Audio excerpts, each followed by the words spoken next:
Bom dia, boa tarde, boa noite para você que está assistindo esse vídeo de qualquer momento da posteridade.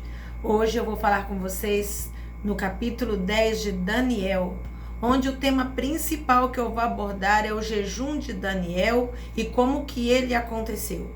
O jejum de Daniel é muito falado, muito comentado, muito executado, mas a maioria das pessoas não entendem, não sabem o que é o jejum de Daniel de fato. E como aconteceu esse jejum? O título desse capítulo é A Visão Profética à Beira do Rio Tigre. O capítulo começa onde Daniel nos situa no terceiro ano do Ciro, imperador persa. Veja que Daniel já havia passado por Nabucodonosor, pelos outros dois reis, que foi bem rápido, depois Nabonido, que teve Belsazar como príncipe regente. Depois, o Império Babilônico foi tomado pelos medos e persas, e quem assume foi o rei Dário, que era um rei medo. Agora, nós já estamos no reinado do Ciro, o rei persa. Então, Daniel passou por 5 a 6 reis e ele continuava como conselheiro. E aqui, nós estamos no terceiro ano desse rei, o rei Ciro, e Daniel recebe uma revelação que falava para ele sobre os tempos finais, sobre a consumação dos séculos. E aí a Bíblia diz no verso 2 que ele estava há 3 semanas inteiras em jejum. Daí porque nós falamos muito que o jejum de Daniel tem 21 dias, que aqui consta como 3 semanas. E ele diz que ele não comeu carne, nem tomou vinho, nem comeu bebida agradável e nem ungiu com óleo, que naquele tempo óleo eram os perfumes da época. Então o que dá a nos entender? Que ele se absteve daquilo que agradava a ele. Por isso que as pessoas, ao fazer o jejum de Daniel, tira de si coisas que trazem prazer às emoções e à mente. Mas tem gente que mistura esse jejum com verduras e legumes, que está no primeiro capítulo de Daniel, que não era um jejum. Aquilo era modo de vida, era estilo de vida dos judeus. Então, aquilo lá não era um jejum específico. Lá eles escolheram, em Babilônia, não comer dos manjares e das carnes do rei, que faziam no palácio, porque poderiam estar contaminadas com algo que as regras de Deus lhes impunham. Então fica claro, verdura e legumes não é o jejum de Daniel. Quem coloca isso no 21 dias é uma opção, por entender que Daniel na sua vida já não comia carnes e legumes quando estava no palácio. Mas aqui nós não sabemos se Daniel estava no palácio, porque nós já vemos Daniel ter na sua casa própria no reinado de outros reis. Então, aqui diz que ele se absteve de carne, de vinho, de bebida alcoólica e de coisas que eram prazerosas para ele.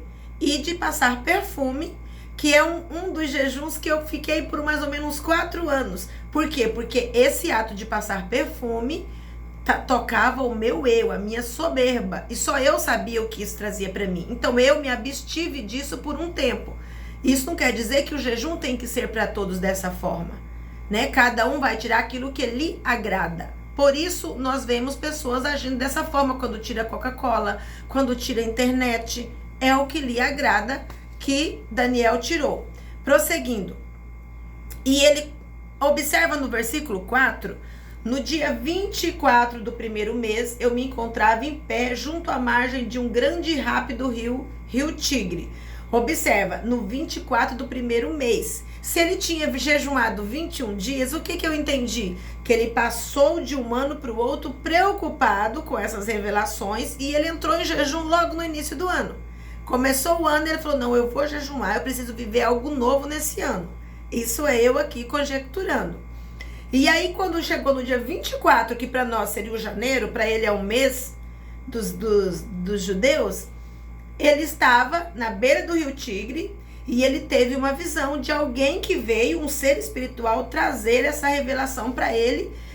No verso 7 diz que só ele via essa visão. Mas os homens que acompanhavam, com certeza, os serviçais que trabalhavam com ele, não viam, mas percebiam a energia, porque aqui diz a Bíblia que eles saíram correndo de tanto pavor. Então eles percebiam a energia. Percebe que a energia espiritual é perceptível, ainda que alguém não veja, sente na pele, sente nas emoções. No 8 diz que ele foi deixado a sós, admirando aquela visão, mas no 9 diz que ele perdeu o sentido. Ele passou por um arrebatamento, ele perdeu a noção do tempo, no verso 9.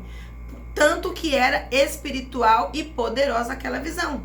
Tem pessoas que passam por esse momento espiritual. Porém, rapidamente ele voltou em si, porque aquele ser tocou nele, né? Equilibrou a energia dele. E ele ficou em pé, porém tremendo, para receber a interpretação da visão, que ele tinha passado 21 dias orando. E o anjo disse para ele, ó, você é muito amado. Como ele já tinha ouvido no capítulo 9. Você é muito amado. A resposta da sua oração já veio lá do céu no primeiro dia. Porém, eu fui impedido nas regiões celestiais de trazer sua resposta. Observe aqui que nós vemos prova do que está em Efésios, do que está em Coríntios, que Paulo escreveu, que os demônios estão nas regiões celestiais atuando. Por quê? Porque aqui na terra está o ser humano, em uma outra dimensão está Deus, e os demônios não estão necessariamente aqui na terra, nem no céu. Eles estão nas regiões celestiais, algum lugar aí no céu, no universo, fazendo esse impedimento. Em algumas situações. No caso de Daniel, ele impedia vir o resultado da oração. E esse anjo disse que ele ficou impedido por esse príncipe rei da Pérsia. Era um demônio, mas que tinha o nome de um ser, de um rei da Pérsia. Por quê? Porque a Bíblia diz que existe, lá em Efésios 6 e 10, que existe principados, potestade. O que é principado? Vem de príncipes. Então, as regiões celestiais, os países, as regiões, né, políticas têm principados demoníacos que agem por ela. E aqui esse príncipe da Pérsia, que é o nome de um espírito maligno, impedia de vir o resultado para Daniel. E esse anjo disse, mas eu busquei ajuda em Miguel, que era o único que poderia vencer. Então Miguel é um arcanjo do bem, que está no céu com Deus, e ele veio ajudar nessa guerra espiritual que estava acontecendo nas alturas. Enquanto isso, Daniel aqui embaixo continuava em jejum. Ele jejuou 21 dias, e sendo que no primeiro dia de jejum a resposta saiu lá do céu, porém ficou impedida de chegar até ele.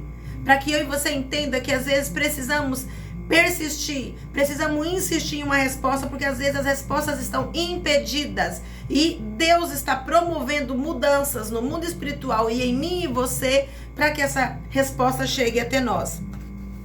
Então, o que eu quero te dizer? Que eu e você podemos, assim como Daniel, jejumar, fazer propósitos, mas entendendo, precisa persistir, precisa insistir, porque as respostas podem ser impedidas. Em que momento elas são impedidas, Sandra? Elas são impedidas quando alguma interferência espiritual se interessa que aquela sua causa não seja resolvida, para que você continue depressiva, para que outro continue com problema, para que o relacionamento não seja pacificado. Isso é o que acontece nos impedimentos. Por quê? A Bíblia é bem clara quando diz que o inimigo ele veio para que todos tenham morte espiritual. Mas o Espírito Santo de Deus nos trouxe Jesus, que veio para que todos tenham vida e vida com abundância. Então é uma guerra. Quem você quer com você? Se você abrir mão do lado do bem, constantemente, necessariamente você começa a atuar para o lado do mal. Continua a se alimentar e dar forças para o lado do mal. Então a decisão é sua. Assim como Daniel, hoje persista, insista, porque tenha certeza, o que Deus quer vai se concretizar. A parceira, o parceiro dele sou eu e sou você. Isso vai acontecer.